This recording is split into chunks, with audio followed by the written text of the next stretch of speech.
Hello, and welcome to this short video, where I'll be showing you what's new in the online asset management solution Hector. This specific video is going to take a look at two new types of attributes that you can create within the Hector application. If we navigate over to the settings section within the attributes, we'll see that we can create now an attribute of type user or an attribute of type place. Now, why would you want to do that? For example, if I choose to create a new attribute for my entity user, I could come in and select the user type. Now, what scenario could apply to this?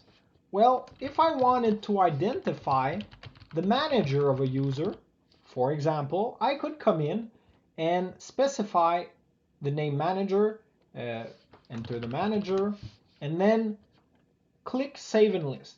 And what's going to happen now is that if I navigate to one of my users, remember we had selected the entity user.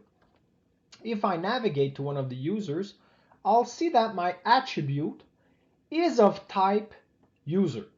So what's cool about this is that I can now choose within my current database the list of users that are actually in the database. So I could come in and specify that I want that Chris Green is Alex's manager and save.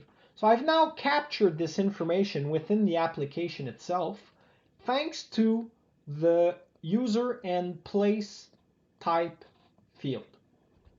So this allows you to extend some of the capabilities where you don't have to key in either through a text field or through entering manually the information of each user in a list.